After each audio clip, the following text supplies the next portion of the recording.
बिस्मिल्लाहिर्रहमानिर्रहीम, अस्सलाम वालेकुम वरहमतुल्लाहि वबरकातुहू। दोस्तों, आप अपना यूट्यूब चैनल पाक न्यूज़ 55 देख रहे हो। मैं अहमद खान। आप सब दोस्तों से गुजारिश है कि अगर आपको वीडियो अच्छी लगे तो प्लीज़ चैनल को सब्सक्राइब भी कर दें और लाइक और शेयर जरूर करना। आपका बहुत बहुत शुक्रिया। कल जो फैसला आया इमरान खान के साइफर वाले केस पर, बहुत खुशी की बात है कि एक फैसला है। लेकिन ये तो मैं बहुत पहले ही कहता रहा कि जो भी केस बना रहे हैं वो बोगस है, कोई केस टिकेगा नहीं। लेकिन मकसद इनका जो है वो इमरान खान को जेल के अंदर रखना है। ये भी जानते हैं, बल्कि पूरी दुनिया ही जानती है पाकिस्तान के अलावा भी, कि इमरान खान के ऊपर जितने केस बने हुए हैं सब बोगस, सब 2 नंबर है और सब एक खौफ की वजह से बने हुए हैं। वो खौफ क्या है वो भी मैं आपको बताऊंगा। मैंने पहले भी बताया, बल्कि मेरे बताने की जरूरत भी नहीं थी कि वो इन्होंने खुद ही बाजवा ने भी बता दिया, मरियम औरंगजेब और इनके सियासतदानों ने, जैसे खुरम दस्तगीर है, इस तरह के लोगों सब ने बता दिया था कि वो कौन सा खौफ था। यही खौफ अब हर जगह पर सर चढ़कर बोल रहा है, क्योंकि ये चाहते हैं कि जब तक इमरान खान जेल के अंदर रहेगा इलेक्शन खत्म हो जाएंगे। लेकिन ये पागल ये भूल चुके हैं कि जितना अरसा इमरान खान जेल के अंदर रहेगा, अभी अगर वो 90% है तो आप देख लेना इलेक्शन वाले दिन वो 99% होगा, 99%। ये मैं लिख कर देने के लिए तैयार हूं कि शऊर या जो समझदारी है वो पाकिस्तानियों में आ चुकी है। वजह यह है कि 65% तो नौजवान है जो 20 से लेके 40 के दरमियान है, और उनमें तकरीबन जो 80% लोग हैं पढ़े लिखे हैं, समझदार हैं और अच्छी तरह सोच कर फैसला करने वाले लोग हैं। और उनमें अक्सरियत जो है यानी कि वो इमरान खान के साथ है और पाकिस्तान के साथ है। ये भी जानते हैं और इनको लाने वाले भी जानते हैं, यानी कि मैं नून लीग की या जरदारी की या फजल रहमान की बात कर रहा हूं। इनको पता है, इन्होंने अपने अपने हलकों में जाकर देख लिया है कि इनकी क्या दुर्गत बनने वाली है। अब ये क्या कर रहे हैं कि भीख मांगना शुरू कर रहे हैं। इनको भीख मंगवाने पर लगा दिया है एस्टेब्लिशमेंट ने, क्योंकि एस्टेब्लिशमेंट ने अपनी तरफ से भी जोर लगा लिया, हर तरीका कर लिया, लेकिन लोगों का जो मूड है उसको चेंज नहीं कर सके। ये जो फैसला आया है इसमें कुछ रिमार्क्स ऐसे हैं जो ये जाहिर करते हैं कि जो फैसले भी इस्लामाबाद हाई कोर्ट ने दिए थे वो या तो कोई जाती रंजिश में या इमरान खान के साथ एक किस्म की अदावत, जाती अदावत में चीफ जस्टिस इस्लामाबाद ने दिए थे। मैं उसको चीफ तो नहीं समझता, वो चीफ है, तो उसने दिए थे। यानी कि कोई एक फैसला भी उसका सुप्रीम कोर्ट में नहीं टिका। पहले ये दूसरी समात में उड़ा दिया गया। पहले तो जो 9 मई वाला जो जिस दिन गिरफ्तारी हुई थी एक दिन पहले, उस पर ही बात कर लेते हैं कि वो गिरफ्तार इमरान खान को अदालत के अंदर से किया गया था, और जिस तरीके से किया गया था वो एक यानी कि साना क्रिएट करने की साजिश थी, सामने नजर आ रहा है। और उसके बाद जो कुछ हुआ वो भी आप सामने देखा कि किस तरह के लोग थे जो ये काम करवा रहे थे। फिर वो लोग मंजर से गायब हो गए, यानी कभी तक उनमें से कोई आदमी सामने नहीं आया। और उसमें जो फैसला हाई कोर्ट इस्लामाबाद ने दिया था उसके बाद ही आप देख ले, बल्कि उससे पहले भी इमरान खान ने कहा था कि मुझे ये जो अमर फारूक है इस पर इत्मीनान नहीं है, ये मेरे केस 10 सुने। लेकिन उसने कोई ऐसा केस नहीं छोड़ा जो इमरान खान का था। बाकी सारे केस वो दूसरे बेंचों को रेफर करता रहा, लेकिन इमरान खान के केस वो अपने पास रखता था। जिस तरह उस वक्त हुआ था और उसने इस गिरफ्तारी को कानूनी करार दिया था, और जिस दिन ये बात सुप्रीम कोर्ट में पहुंची उसी दिन उसका फैसला कलअदम करार दे दिया गया, यानी कि गैर कानूनी। उसके बाद आप चेक कर लें, जो जो फैसले ये करता रहा इमरान खान के खिलाफ करता रहा और वो उड़ते रहे। यानी कि इसका सामने जाहिर मकसद है कि ये आदमी बहुत से भरा हुआ है, ये तो जज बनने के काबिल ही नहीं है, क्योंकि जज का काम होता है जजिंग करना। ये नहीं होता कि एक पार्टी को आप जज कर रहे हो और दूसरी को फ्री छोड़ रहे हो। और कोई फैसला भी अगर आपको ये कलम दवात या ये जो कुर्सी मिली हुई है इंसाफ वाली, इस पर इंसाफ करो।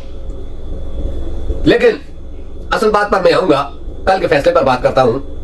ये फैसला भी मजबूरन देना पड़ा।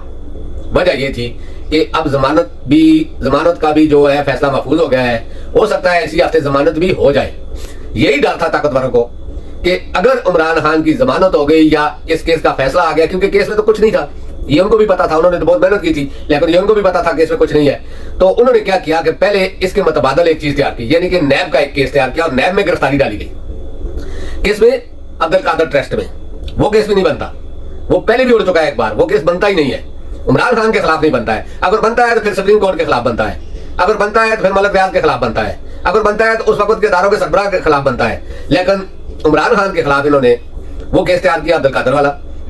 उसमें बुशरा बीबी साहबा को भी इन्होंने बुलाया, यानी कि उससे पहले टीवी चैनलों को, जो खास करके टीवी चैनल तो खास सारे ही इनके हैं, लेकिन एक हवा छोड़ी गई पूरे मीडिया में, सोशल मीडिया में, उसमें कि मरियम को गिरफ्तार कर लिया जाएगा। ये केस बहुत बारीक बीनी से बनाया गया है, बहुत बारीक बीनी से देख रहे हैं। यानी किस तरह की फिर फर्क होगी वाला मसला आ गया, उसके ऊपर एक उबाल आया बहुत ज्यादा, यानी कि इतना उबाल आया कि डर था कि अगर आग नीचे लगी तो ये बाहर निकल जाएगा। वो भी 2-4 दिन में ही खत्म हो गया, फ्लॉप हो गया।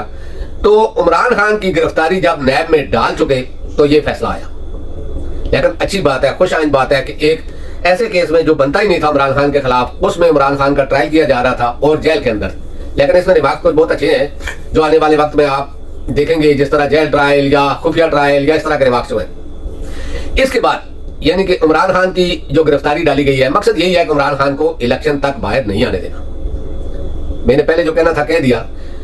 वजह यह है कि नवाज शरीफ को लाया गया हीरो बनाकर, पाकिस्तान पहुंचा जीरो बन गया।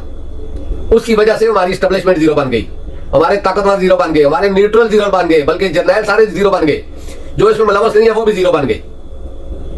क्यों? क्योंकि देखिए, आप अगर आंखों पर पट्टी बांधोगे और पट्टी बांधकर किसी को बोलोगे कि ये काम हो गया है, तो दिमाग तो अंदर है, वो कैसे तस्लीम करेगा?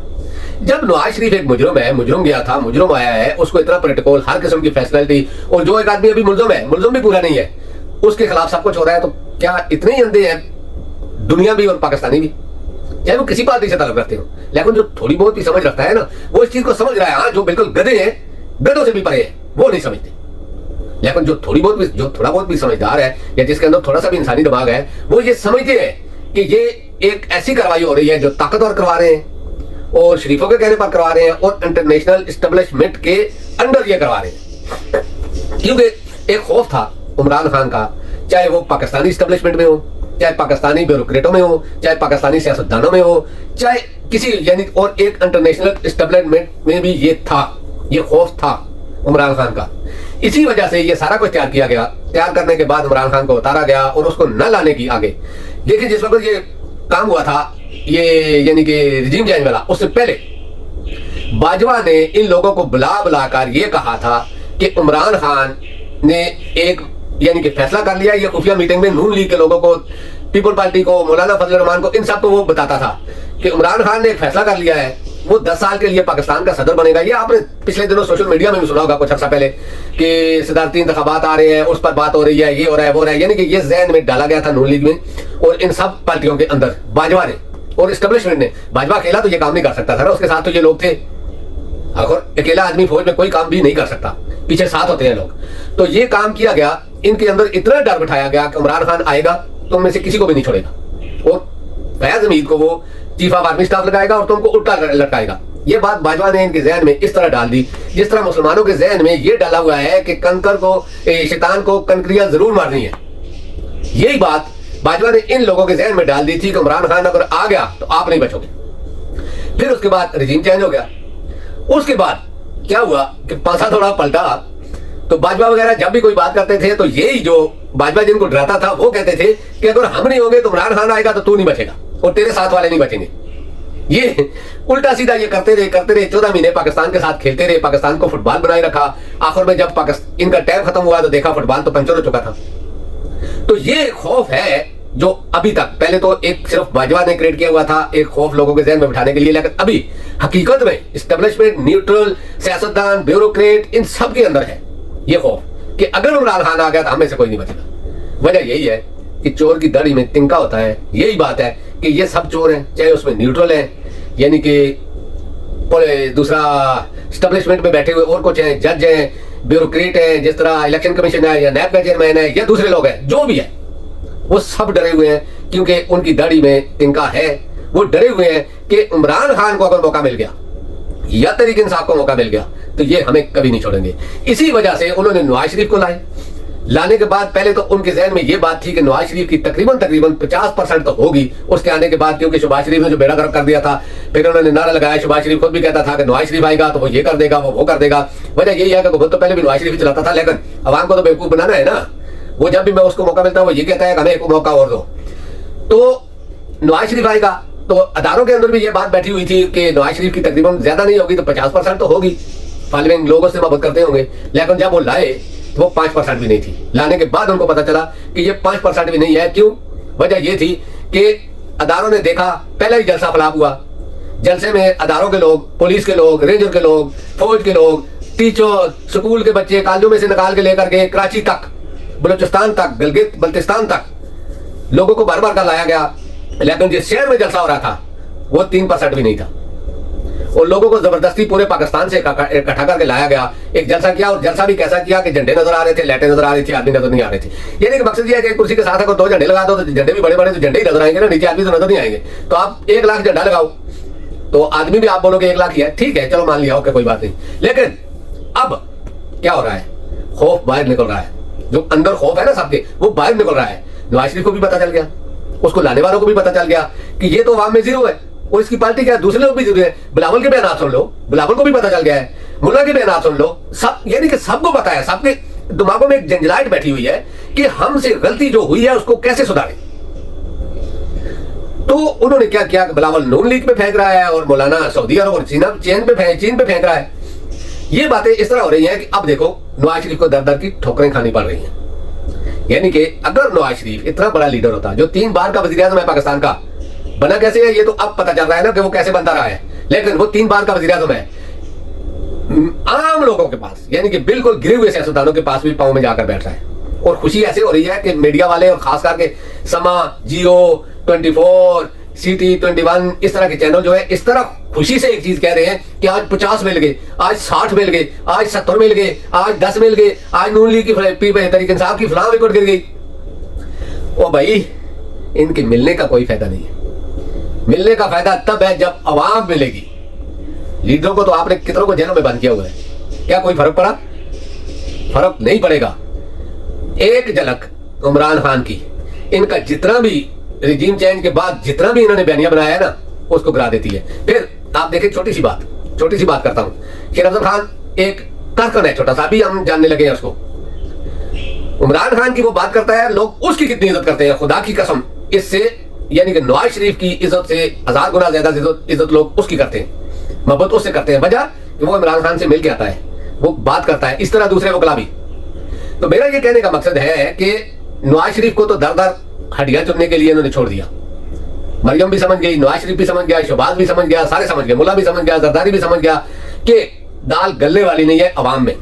तो नवाज शरीफ ने जो एस्टेब्लिशमेंट से एक एग्रीमेंट किया था, मुझे वज़ीर-ए-आज़म बनाना है और इस तरह की बातें, अब वो कोशिश करेंगे बयानिया चेंज करने की, लेकिन अब अवाम कबूल नहीं करेगी कोई भी बयानिया। अगर आप बाजवा की बेटी की नंगी तस्वीरें भी फेंक दो ना, तो भी अवाम नहीं मानेगी।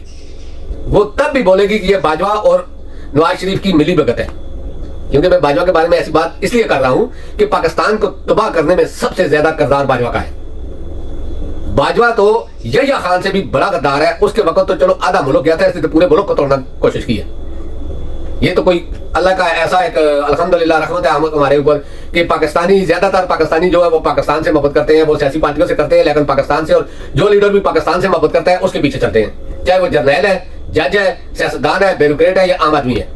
ये पाकिस्तानियों की बहुत अच्छी बात है। तो इसी वजह से ये जितनी भी कोशिशें कर लेना, अब होने वाला कुछ नहीं है। इलेक्शन हो या ना हो, पाकिस्तानियों का वज़ीर-ए-आज़म इमरान खान इंशाअल्लाह सारी जिंदगी रहेगा।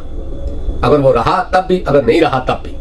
अब इमरान खान को मिटाना या इमरान खान को लोगों के दिलों से हटाना बहुत मुश्किल है, क्योंकि जब वक्त था उस टाइम अल्लाह रब्बुल इज़्ज़त के हुक्म से ये हुआ कि इमरान खान अगर 1 साल 1.5 साल और रहेगा तो इमरान खान बिल्कुल खत्म हो जाएगा। तो अल्लाह रब्बुल इज़्ज़त ने एक अज़मूदा दिखाना था, पीडीएम की शक्ल में एस्टेब्लिशमेंट को नंगा करना था और हमारे ताकतवरों को नंगा करना था। तो उन्होंने क्या किया कि ये काम करवाया, रिजीम चेंज वाला। इसके बाद इमरान खान को अल्लाह ने वो इज्जत दी जिसके लिए बड़े बड़े लीडरान दुनिया के तरसते हैं, हजारों साल मेहनत करते हैं। तो दोस्तों, अब तक के लिए इतना ही। इंशाल्लाह उम्मीद है आपको ये वीडियो अच्छी लगेगी। आप अपना ख्याल रखना। अल्लाह पाक आप सबको अपनी ज़ुबान में रखे। अस्सलाम वालेकुम व रहमतुल्लाहि व बरकातहू। अल्लाह हाफ़िज़।